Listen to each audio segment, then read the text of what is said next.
I can be the answer. Okay, you may know Dr. Stephen Lane from a few of Maven's videos. True doctor in sports physiology. Something like that, biomedical sciences. So he knows what he's talking about. The FTP test on Zwift, it's a 20-minute hard effort. How do you know where to start? How do you know where to finish if you've never done one before? So today we'll go through Dr. Lane's step test. You may have seen a few other athletes do it in one of the Maven's videos, I think. Heaps of fun. You can get a lot of good data from just a quick test, and it will give you a really good starting point of where you should be aiming for your 20-minute test. So this isn't quite a cheat sheet way of doing your 20-minute test, but it will give you a lot better base of where to start and make things a lot more fun. So let's go through that test today. I'll link a file below that you can download this workout, put it in erg mode if you have a smart trainer, and get it done and get your own numbers as well.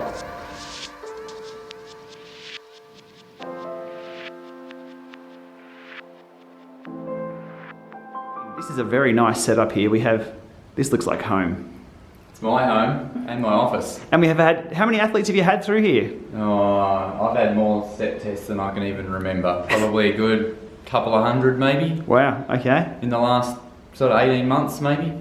Alrighty, and today we're using Trainer Road. Yep, so I use Trainer Road to program or talk to the Neo or the kicker. I used to use a kicker, these days I use a Neo. I just find it holds the power a little bit nicer. And it controls the step test, so I program it in, it just bumps up every couple of minutes. And the athlete pops at the end somewhere and we get all our numbers. We're using Trainer Road today. I'll link below a workout file for Zwift that you can download and try this yourself. But let's run through what the test actually is and what the numbers are you can get out of it.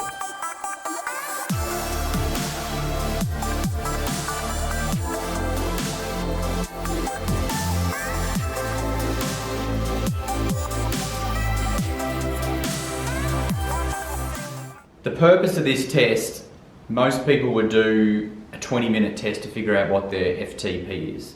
So your FTP is an intensity you can sustain for a long duration, so about 60 minutes, that you're not fatiguing because of metabolic byproducts like the accumulation of lactic acid and things like that. So from this test, what I call a step test, or it might be a VO2 max test, we call it a step test because it looks like a staircase as it goes up. From this test we can get what an athlete's VO2 max is, we can get what an athlete's functional threshold is, so their FTP, all based upon percentages of the number that they reach in this test. And I think it's a good starting point before you do a 20-minute test if you've never done one before, because a 20-minute test requires you to pace it well. You could go out too hard and blow up and your numbers aren't as good as they actually could be. So it takes a bit of practice, which we do see, like in a lab, in a research setting, we ensure people do a familiarization trial before they even do any of the experimental trials because there's a learning effect. In this test, all you've got to do is pedal until you pop. You can't get it wrong. The only thing you can get wrong is you lose concentration and your cadence drops and it gets too hard and you stop because of that reason.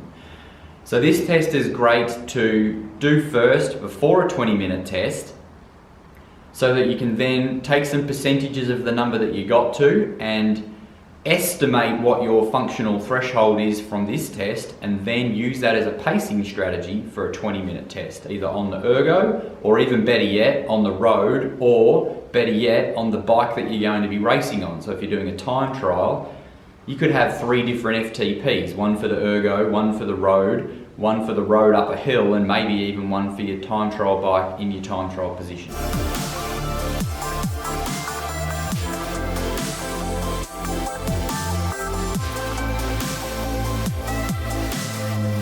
So what I can do is pair up every single Ant Plus device or even Bluetooth device that I've got to Trainer Road. It's paired up. So having everything calibrated and zero offset, very important. Yeah, so with the Neo I don't have to worry about doing a spin down. I know my power meter's calibrated. The Power Maxes are awesome power meters. I have not gone in through my Garmin and calibrated my power meter for probably a couple of weeks now, and I still seems to be spot on, unlike Quarks and things that tend to drift a little bit more with the temperature. Now I've got it called a PPO test, which is your peak power output test. Or I also call it a MAP test, a maximal aerobic power test. So I open that up.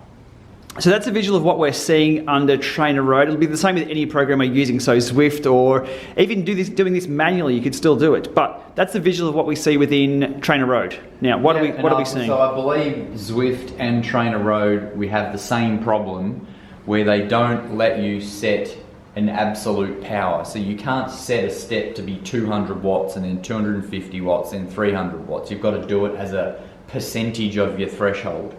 So there's ways of getting around that, and what I do is set, because I don't actually use this to train with really, I just use it for step tests, I set the FTP as 250 and I have 10% increases, so it goes up by 25 watts each time. So for the sake of the test, when you create it, you can potentially go in and adjust your FTP for the test and have it go up 25 watts each time. So I usually recommend to have someone, if you're doing it at home, have someone giving you a hand so that if anything's going on, you don't have to stop the test and restart it. You don't want to be halfway through this thing and then resume it. You can't take a break halfway through a step test. You've got to go start to finish. It's all about accumulating fatigue as you go so that you fatigue at your VO2 max. So this test is actually based on a research paper. Hawley Noakes were the two authors, done in South Africa in 2002, I believe. It might have even been earlier than that. And they called it Peak Power Output Predicts VO2 Max and Time Trial Performance. So this is a specific test. Based upon that, it's got a set of equations that go with it, so we can actually figure out what your threshold is and your time trial performance subsequently once you've done the test. The test should start off at about 3.3 watts per kilo for your body mass. As long as it's easy, what I like to do for my athletes is make sure I encompass the whole range of training zones. So you want to get a snapshot of what their heart rate is in zone 1, all the way through to what their heart rate is in whatever power that turns out to be in like zone 6 or zone 7. So what we do is set it to about 200 watts to start off with for this athlete. And then each step is 150 seconds long, which is 2.5 minutes. And we go up by 25 watts each stage. That's as simple as that. This step, because of the protocol from the research paper, there's one jump at the start of 50 watts, but the rest of them are 25 watts. So it's 25 watts every 2.5 minutes until you pop. Simple as that. The first half of the test is basically a warm-up. You're starting off, you're talking, if you're on a perceived exertion scale, one of these, if you compare it to this, down here somewhere, you usually, very light. Once you get to the middle, you see somewhere around here, threshold usually kicks in at maybe 15 or 16.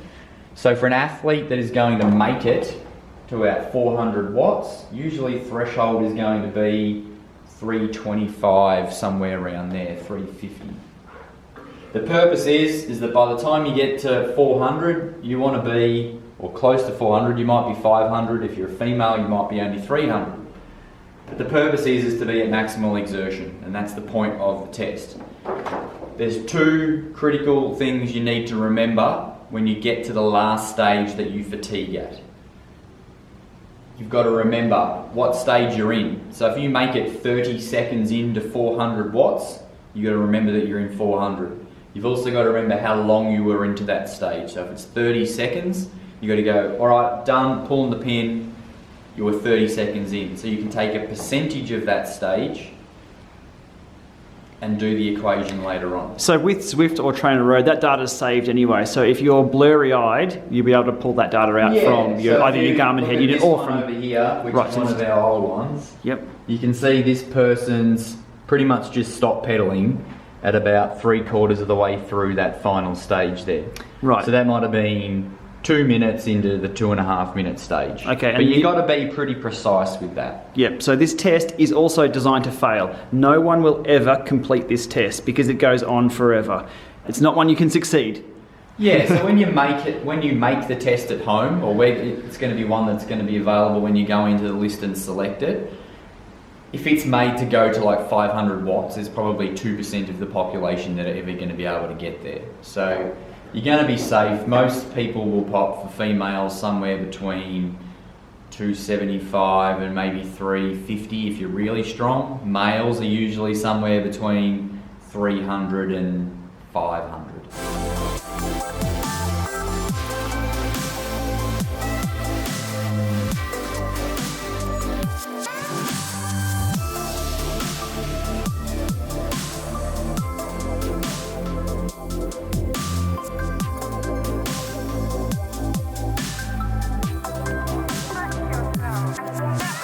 So this information, you can do this test at home, but it gives you pretty much the same, or a good representation of what you get even in a lab, where you'd spend a couple of $100 to do a test. Yep. You can do this test and get the simple numbers out of it. If Right. you want all of the intellectual property that goes around being able to use these numbers to create different training zones and what it means and match it up with what you can do on the road and ensuring your power meter is calibrated properly and things like that. That's where the you come in. quality assurance, if you want it done properly and learn along the way, then You come and see you. Yes. And this test is repeatable. You don't just do it once. You do this test over and over again over, you know, with my athletes I might do it 4 times a year minimum maybe. Wow. And your point is like, hey, I'm feeling good. I'm fitter than what I was. I'm going to do this step test. You repeat it under exactly the same circumstances and you see what number you pop at. And if you do it properly and you are getting better, you see it go up and up and up. So you're using your home setup as your own lab. Exactly. Excellent. Okay, we've done a test. We've got the numbers. Now here's what they mean. All right. So as I said before, that last stage in the test that you pop at is the important one. There's some numbers you've got to remember. The first one is your final completed stage. So this is me from a test from January, February, March this year, 2016. I got through 375, but I didn't finish 400 watts. I got 120 seconds into 400 watts. So what I've got to do is take a percentage of that. So you go 120 divided by, now remember each stage is 150 seconds, so you go 120 divided by 150 and you get what that is as a fraction, and I believe that'd be 0.8.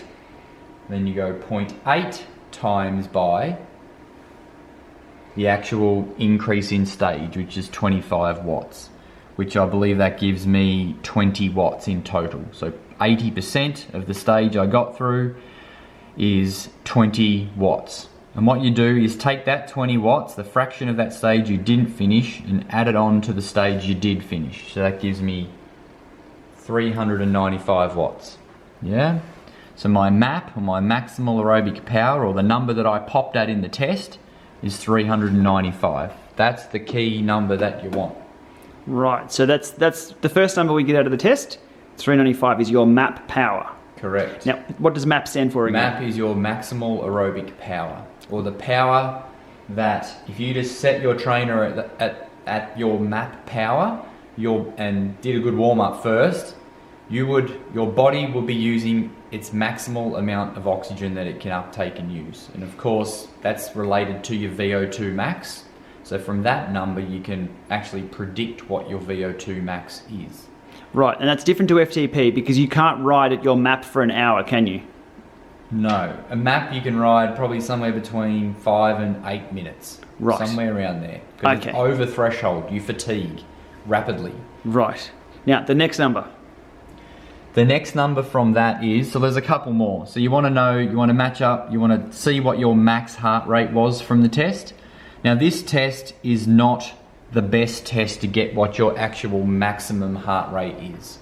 Because you're pre-fatigued by the time you get to the end of the test, you can't quite push that last little bit to actually jack it right up to what your actual maximum might be. But usually within maybe 5 beats of it. It's all cadence dependent as well. I usually recommend to my athletes to make sure they're trying to, if they can, sustain 100 RPM for that test. If you're a bit of a grinder, maybe 90's okay, but I usually say go with 100 if you can. Okay, what other numbers do we get from it? So, this is where we now go to our threshold number, so your FTP. So I take FTP as a percentage of your maximal aerobic power, or your MAP, the number you popped at.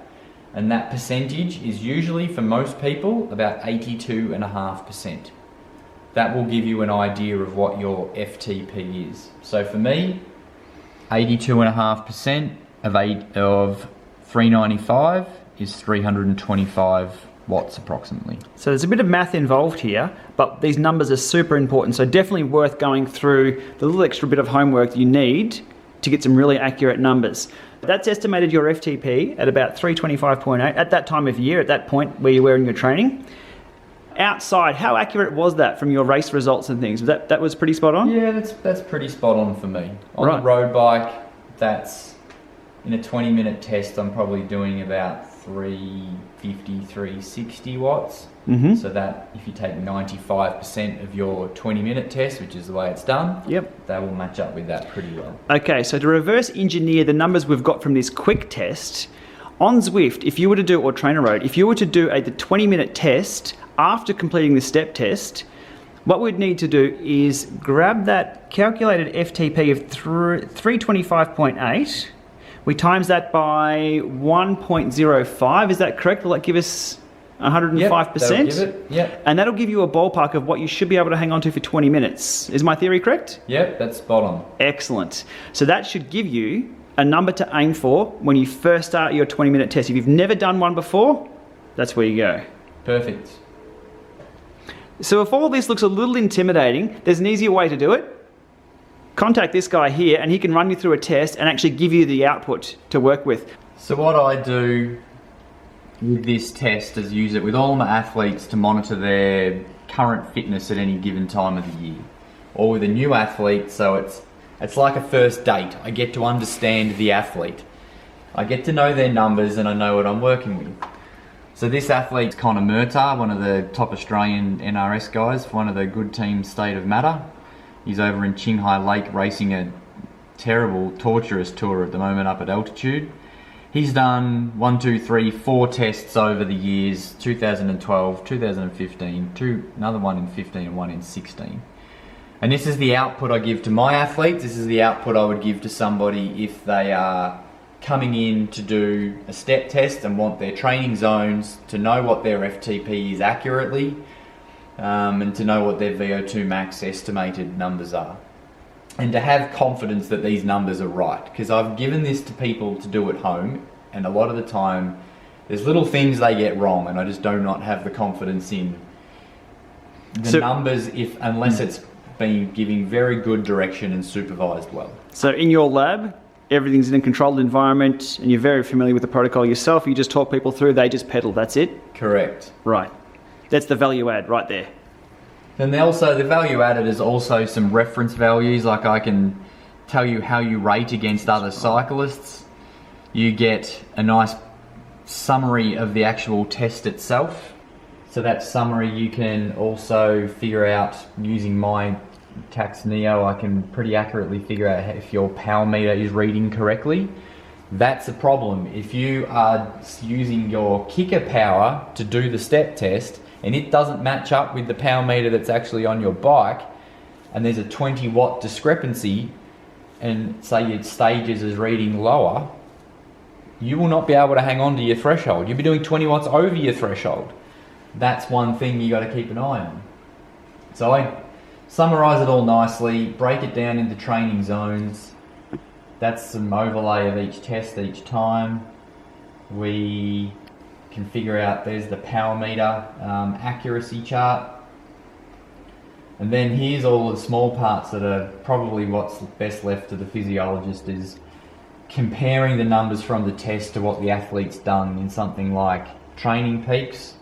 So with the data that provides once you upload your Garmin to it, and comparing that to the test itself.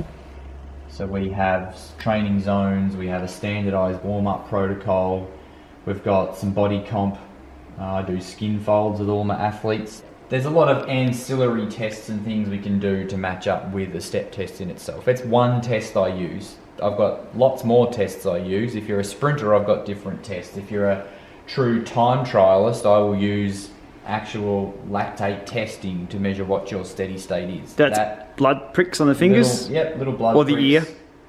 Ear, yeah, I actually prefer ear, it's better. There's more blood going to the head.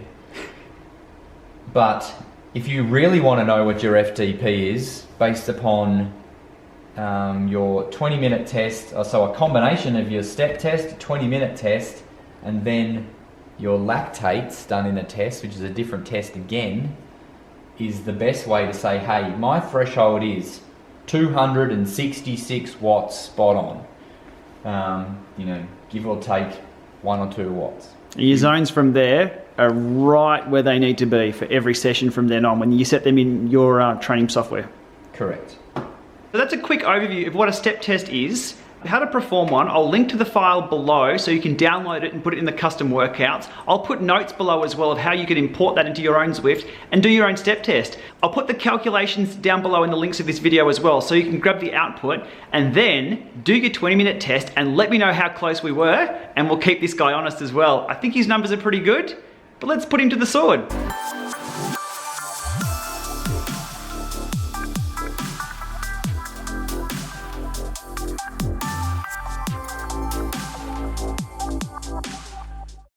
So when the cycling maven, Fergal McGurgle, comes back from his holiday overseas, is this the test we put him through to get his baseline fitness? This will be the first thing we do with him. I'll figure out how old he is, how much he weighs, and then he's doing a step test. Well, we won't ask Hannah how old he is, but we'll find out his real age. We'll put him through this test and we'll get him to post the numbers.